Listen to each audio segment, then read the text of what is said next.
Hello everyone. If you haven't met me already through the post, my name's Emily. I'm one of the 5 student administrators for Talk Nutrition for Students through Communicating Nutrition, the Authoritative Guide by Barbara Mayfield.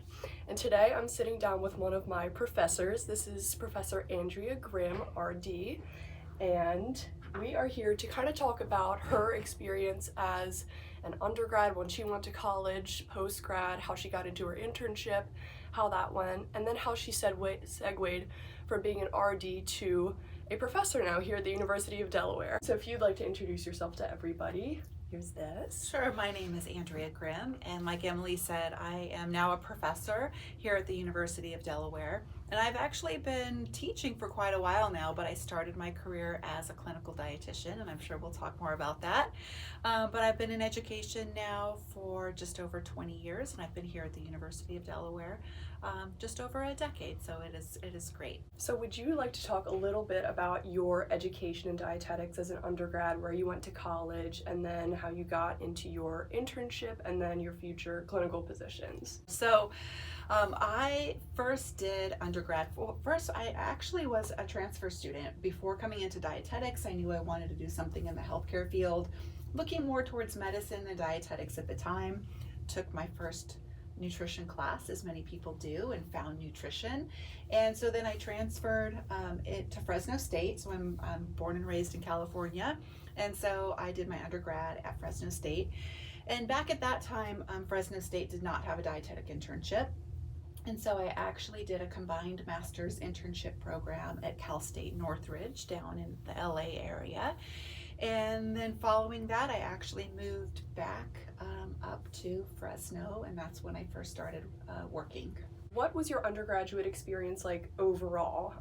Did you know from the start that dietetics was your main academic pursuit? And I know you just said you wanted to start more medical, and then you kind of went towards the nutrition, but if you could talk about how you started and what really sparked your interest to go into nutrition and dietetics. Sure. So yes, I started when I first was at the community college level. Everything was very general, and I found that nutrition course and kind of knew that that was a great interest. And so when I was ready to transfer to Fresno State, I jumped right into dietetics right away. I knew that was where I wanted to be. And so it did take me a few years at that point, because some of you that might have been transfer students through dietetics, that dietetics core is typically about a 3-year core course. And so I spent the next 3 years at Fresno State and had, our coursework back in the 90s was very similar to what it is today, as far as getting a nice variety of community and clinical and food service components. And so I really didn't have a particular focus area at that time of what my interests were. I think I fell very naturally in more of that clinical / community area, as I think a lot of us do initially. And then it's, as I went on to internships and so forth, and really had a little bit more hands-on experience where I kind of found my interest areas. I know I'm not alone when I say that college is hard in terms of balancing your scholarly pursuits with your social life or just with free time. If you could take a step back and compare your abilities in balancing your work-home life now to how you manage in college, what advice would you give to your younger self? Oh, that's such a great question, because there is so much to balance, and we're trying to have not only that education part, but then you hear from all of your professors, get that experience, and volunteer, and try to be as well-rounded as possible, and that was true back then as well. And partially it's just trying to not take on too much. Sometimes just having a couple of great, good quality experiences is going to, I think, be a lot more valuable than, doing 20 different things and, barely touching any of them. And I mean, it's great to see a lot of things and get exposure and kind of find the areas that you like and don't like. But it's also okay to know your limits, because sometimes I think we don't pay enough attention to that part. Know your limits, pick a couple of good things to focus on, and do that for 6 months, and then maybe focus on something, a different experience in the next 6 months, and just try to breathe a little bit throughout the way. I know that's much easier said than done sometimes, but it is still a good piece of information to take away. Yeah, definitely. A lot of dietetics students feel pressure to excel in every facet of their major possible. I'm talking about taking any internship opportunity and just getting as much undergraduate experience as possible.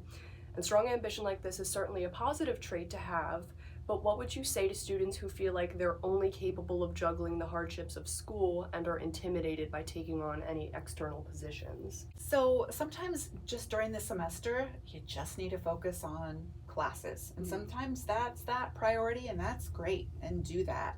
But then maybe be thinking about, okay, what will I be working on this summer when that, even though I realize we'd also want to have that break from education, and I think that's important too, but maybe that's the time to then be focusing on gathering some additional experiences. And sometimes there's the juggle between, well, I really need to work, I need the paycheck, and if that's the case, that's okay too. And then maybe it's more of a nutrition focused paid job, so that the money is still available, but you're still getting really great experiences. So there's a lot of great dietary aid positions, and sometimes even just in the SNAP Ed kind of areas that people can get paid experience being an undergrad, and just doing that maybe over the summertime or even in the wintertime, depending on what that schedule is like. But again, it's if you're doing too many things, then you're never going to be able to feel like you can be successful, because you're barely giving yourself to each individual one, that sometimes that's too much. So, right, definitely. So stay focused. Now this kind of segues into my position here as a student administrator, in terms of social media. So the impact of social media on students and young professionals has skyrocketed, especially in the last 10 so years, in both good and bad ways. So why don't we talk a little more about the pros and cons of having access to so much information online? To start, I think it can become very easy to network and share and gain ideas from others in similar environments as your own, like student to student. However, misinformation is everywhere and can be hard to separate from the truth. So I know you kind of went through your education without social media being as prevalent as it is now at all. But how would you kind of say it impacts both you now as a professional and as a teacher, as compared to its prevalence when you were an undergrad? I have to say I'm actually very glad that I did not have social media as an undergrad, and I think a lot of people through my generation would probably say we were glad that social media piece was not present. I mean, both from that professor standpoint, even just in the dietitian world, obviously when nutrition topics, we hear so much all the time anyway about this is good one day and then the next day this is bad, and there's a lot of information that floats around. It's really great to have a lot of information easily available to us, and it so that we can make some informative decisions. But at the same time, what we have to battle as far as the fads and the misinformation and things like that, I think is definitely going to continue to be an issue. I don't see that changing anytime soon, and so we have to embrace certain components of that. From sometimes the more instructor part of me, I mean, it could be really for all of us too. We can sometimes spend too much time on social media that might be taking away from, again, that education time, getting some experience time. And so maybe having some just time, commitment things could be a negative. I think we can all talk about the positives and the negatives. It's great for things just like this, to where we can sit and talk and share a lot of information. But at the same time, it's very easy to go down a rabbit hole and, just be on there looking at cats and dogs and babies and all of those types of things too. So, but we always have to continue to adapt to the different technology that's around us and take the good with the bad. So on that topic, a main goal of Talk Nutrition for Students is to act kind of like a vessel for combating this misinformation online through presenting factual, organic content written by our administrator and author of Communicating Nutrition, the Authoritative Guide, Barbara Mayfield. And I personally think that it's a great idea for authors of commonly utilized textbooks in undergrad and postgrad to utilize a similar approach on social media, so that students know where to look for the true media with information from reputable sources. Have you ever been active in like a UD club or an advocacy program that offers support to students, whether it is through social media or a different form? I think always being an advocate for students is very important, and I certainly have been more exposed here at just the in-person, face-to-face component for that. Not so much on that social media end, but at the same time, being the educator, we're always consistently thinking about how to bring content to the classroom, but not only utilizing technology in the classroom, but using it as that teaching tool. And so we do have, courses that involve, how do we communicate and teach, as far as behavior modification and teaching to groups and developing materials. But of course, I think we could spend so much more time and even an individual, component, a class specifically for social media. And I know there are many across the country that have started incorporating classes specifically on social media, and I think that is something that we're going to need to consider for the curriculums, and dietetics programs, so that all of us know great social media pathways to be focusing on, and how to really distinguish, just like we've done just from different journal articles, and which journal articles are the better journal articles than others. Same kind of concept when looking at social media too. What did you think of the hospital environment? I know in your nutrition counseling course, we tend to hone in on nutrition counseling sessions with individual clients as compared to the more fast-paced environment of a hospital. But based on your own experience, can you name any pros and cons between the hospital environment and the more intimate setting of a one-on-one nutrition counseling setting? Absolutely. I've worked in both of those areas. And so the clinical dietetics is where my heart is. That's where I started. I love that environment. I worked critical care and trauma and burn and neonates, and that it was just the area that I loved because it was very fast-paced. I liked that fast-paced environment. Very, very different from the counseling side of things, because of course in a hospital environment, people are not there for very long. They don't feel great. You really don't want to chat with the dietitian on too much. Very, very different compared to somebody that's working in an outpatient environment where you're having some great long-term communication, and a lot of good behavior modification that goes along with that. In a hospital setting, it's great to be able to really work in a fast-paced environment with a great interdisciplinary team as well. And so I thrived in that particular environment, and I think I actually, even during my internship when I was in that clinical area, I knew right then that was kind of where I naturally fit.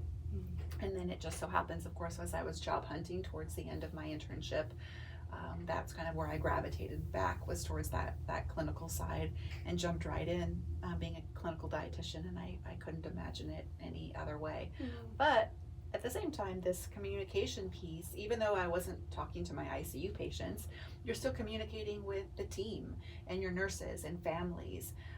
And we communicate regardless of where we go, and no matter what environment that we work in, communication is always going to be something that we always do. And so it is the foundation, whether you're a food service dietitian or a community or a clinical dietitian. Talking to people is always a piece of that. And in fact, yesterday we both attended this it was like a experience event at one of our clinical campus buildings, and it was an interdisciplinary event where there were 20-something tables, and there were PA students, dietetic students, speech language, PT, and that really opened my eyes up to the importance of being in an environment like that where you have an interdisciplinary team and you can really cover all of the bases when you have people from different specialties. So comparing that aspect of the hospital to if you were to be nutrition counseling in your own private practice, would you recommend in general kind of starting clinical for a lot of nutrition students so they have that background, as opposed to just going straight to working on your own and kind of having to navigate covering all of the bases of healthcare on your own? That's a great question. Typically, yes. I think it's great to gather a lot of experience before going into private practice. A lot of times you're coming out of an internship and you've learned a lot during an internship, but there is still a lot to learn. And so it usually takes a few years sometimes until we kind of settle into feeling more comfortable, because it is steps along the way. You have a lot of great foundational knowledge from the classroom. Your internship allows you to kind of start dipping your toes in and having a lot of supervised experience. Mm-hmm. But then you go into this dietetics world, and there is so much to learn. And so sometimes it takes a while just to be able to get comfortable and just gathering a lot of that basic knowledge. So I think a good 2 to 3 years of experience is very, very helpful. And then it oftentimes for individuals, they're slowly building a private practice base. Unless you're teaming up with other dietitians coming together, to kind of just start brand new on your own can take some time. And so it's great to be able to be working and then slowly build a practice, and then collaborating with others on that as well and networking as a team. Now, there are key differences between nutrition counseling and nutrition education. You taught in class, actually, that nutrition counseling is a two-way street of communication where clients insert their own beliefs and personal preferences into the picture, whereas nutrition education is more of a one-way delivery of information onto the client.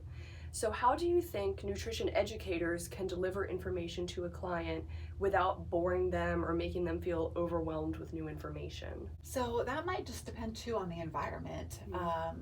I've done education both in a hospital environment and in an outpatient environment, and they're very, very different because again, in a hospital environment, people are sick. They might have a new diagnosis. Maybe they've come to terms with that diagnosis. Maybe they have not. Some people have a lot of questions. Others are not ready to have much conversation yet. And it's such a short amount of time. Hospital patients don't hang around for very long, so they're usually out the door in a couple of days. And so it's just sometimes providing little pieces of information, which is very different than a bit more of an outpatient environment. Sometimes it's as group classes and people are coming together, and they'll do a class a week for 4 weeks, and so you're kind of piecing out information, just like your classroom experiences. You can't remember everything just from one moment in time. It takes a little repetition. It takes some quizzing along the way, checking in for that information, and the same is really true out in the world. And so sometimes it's providing bits and pieces, sometimes it is gearing them towards finding certain social media sites or certain where to go, because of course we all would be going home and going online and finding information. So maybe it's making sure that we're providing great resources, so when they are on their own researching, they're being provided with really good resources for information. Do you have any overall advice for undergraduate students who may know their end goals but stress about kind of the unknown of the in-between moments, meaning dealing with tough classes or getting ready to start an internship? Yes, and so to some degree, just take things as they come. And sometimes, it's okay to realize that, I actually have other interest areas, because sometimes we're so focused on, I like this topic, I think I'm going to focus just on this in my profession. And really there's a lot more to know. And so you might be just introduced to topics, in the undergrad area, and then as you get out and you're realizing that there's a lot more to that, it's, be open to those experiences. And sometimes certain classes are just not our favorites, and, we get through them, and, just do your best. When we really look at things from, acceptance into internships and things like that, it really is about the overall person. It's not going to be about one grade or one experience. It's kind of that overall more holistic view of things. And it is kind of getting down to things like the interview process, and you're writing your personal statement and really kind of seeing the personal sides of you. And so it's not going to be just about one thing. So don't get hung up on one class or one experience. Kind of try to enjoy the ride as best that you can. Experience things. Sometimes we're going to experience it and realize we don't like that topic, and other ones we're going to fall in love with, and all of the above are great. So just try to enjoy the ride. I know some of our viewers through Instagram it's kind of a mix of undergrad and postgrad. So in terms of postgraduate students, Do you have any advice for nervous post-grads who are working towards our masters or who are about to enter the professional world of nutrition and dietetics? Yes, and so even in that post-grad experience, some of that, my recommendations are the same. Get through those classes. Some you're going to love, some you won't. All of that experiential learning, so all of that dietetic internship part. Again, you're going to be exposed to so many different areas that you might not have known that existed. Check them out. Again, I feel truly that experiences are just as valuable when you enjoy them, but also sometimes when you realize that that's not really an area of interest, and that's okay too. Kind of getting an idea of the entire picture. Starting out in the real world, a lot of times, it's kind of interesting to sit back now and watch students as they're graduating, and time goes by so fast, and so graduation day comes and it's like, oh, I'm not ready, I don't feel prepared for an internship. It's like, you're going to be fine. And then they get towards the end of the internship and they're like, I'm not prepared to go out on my own. It's like, you will be fine, I promise. But we have different journeys along the way, and when all is said and done, everything works out really nicely. And so start applying for jobs a few months early, and sometimes it's just taking a job initially. It might not be your dream job initially. Getting experience is valuable. Take jobs where you see them. Network with a lot of individuals, and honestly, we continue our education process along the way. We find our little niches, we get our additional certifications, and we're constantly learning, and that's a great thing, because there are so many things that are happening today that we didn't talk about in education 30 years ago. Those things weren't really known about, and so things are constantly changing, and be open-minded to that component as well. This has been a great conversation, and I know that so many students will appreciate hearing your inspiring advice and feel hopeful after hearing this information from someone who is happy in their career path. And it's also important to note that your career path is not a straight journey towards one singular destination. You became a registered dietitian and worked in that field until you decided to move more into teaching. So my final question for you is, were you hesitant or nervous about sort of changing your career from the clinical to educational side of things? So that I love that question. And so when I first started working as a dietitian, I worked for a couple of years before I then started teaching, actually just one single class at a community college, and it was the basic nutrition course, and honestly, I absolutely loved it. I knew that education blended in with dietetics was kind of home for me, but I still just continued to teach part-time, and I worked clinically for a while. And then that day came that I felt comfortable just jumping right in, and honestly then I was able to kind of blend both worlds of, I taught clinical based courses, and was able to use that clinical side and that education all in one. So I think, initially I might have had some hesitation. I can't quite remember, but I have to say I don't regret it a single bit. I just